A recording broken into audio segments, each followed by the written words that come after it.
O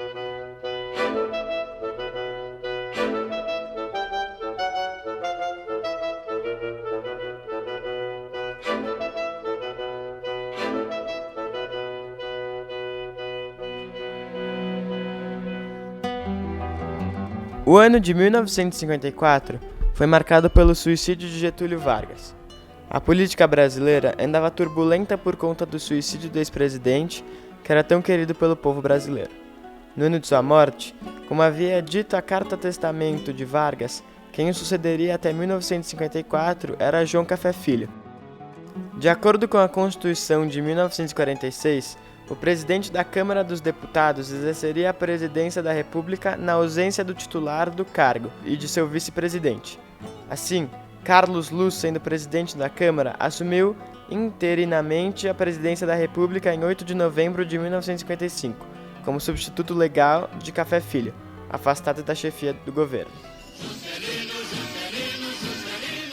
Na eleição presidencial de 1955, o Partido Social Democrata e o Partido Trabalhista Brasileiro se aliaram, lançando como candidato Juscelino Kubitschek para presidente e João Goulart para vice-presidente.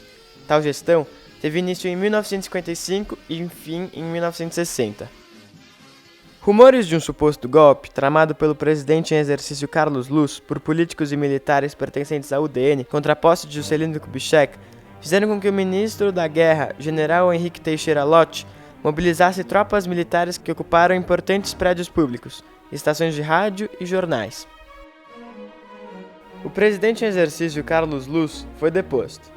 Foi empossado provisoriamente no governo o presidente do Senado, Nereu Ramos, que se encarregou de transmitir os cargos a Juscelino Kubitschek e João Goulart, a 31 de janeiro de 1956. A intervenção militar assegurou, portanto, as condições para a posse dos eleitos. O governo de Juscelino Kubitschek entrou para a história do Brasil como a gestão presidencial na qual se registrou o mais expressivo crescimento da economia brasileira. Na área econômica, o lema do governo foi 50 anos de progresso em 5 anos de governo. E o Brasil realiza efetivamente, em 5 anos, a obra de muitos decênios.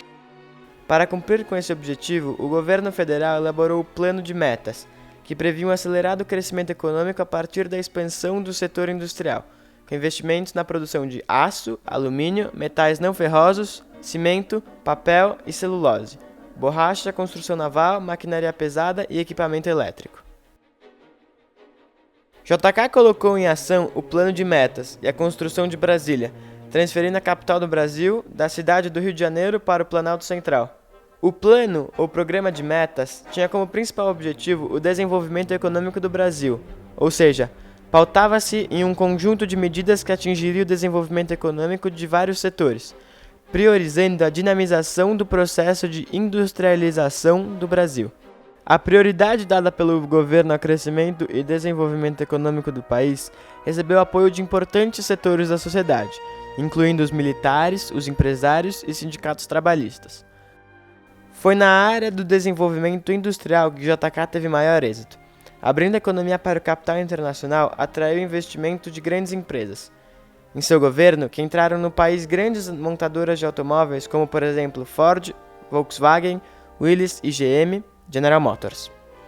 Essas indústrias instalaram suas filiais na região sudeste do Brasil, principalmente na cidade de São Paulo, Rio de Janeiro e ABC, Santo André, São Caetano e São Bernardo. As oportunidades aumentaram muito nessa região, atraindo trabalhadores de todo o Brasil. Esse fato fez aumentar o êxodo rural, saída do homem do campo para as cidades, e a migração dos nordestinos e nortistas de suas regiões para as grandes cidades do Sudeste. A política econômica desenvolvimentista de Juscelino apresentou pontos positivos e negativos para o nosso país. A entrada de multinacionais gerou empregos, porém deixou nosso país mais dependente do capital externo. O investimento da industrialização deixou de lado a zona rural, prejudicando o trabalhador do campo e a produção agrícola. O país ganhou uma nova capital, porém a dívida externa contraída para esta obra aumentou significativamente. A migração e o êxodo rural descontrolados fez aumentar a pobreza e a miséria e violência nas grandes capitais do sudeste do país.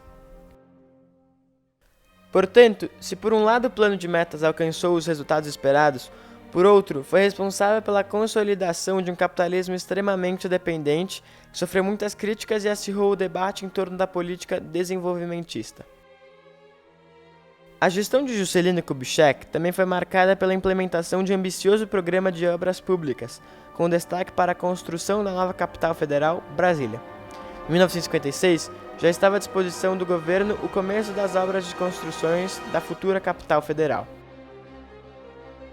Em razão de seu arrojado projeto arquitetônico, a construção da cidade de Brasília tornou-se o mais importante ícone do processo de modernização e industrialização do Brasil, naquele período histórico. A nova cidade, capital federal, foi o símbolo máximo do progresso nacional e foi considerada patrimônio cultural da humanidade.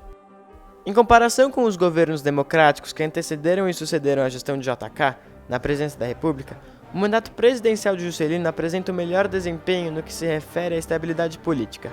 A aliança entre o PSD e o PTB garantiu ao Executivo Federal uma base parlamentar de sustentação e apoio político, que explica os êxitos da aprovação de programas e projetos governamentais.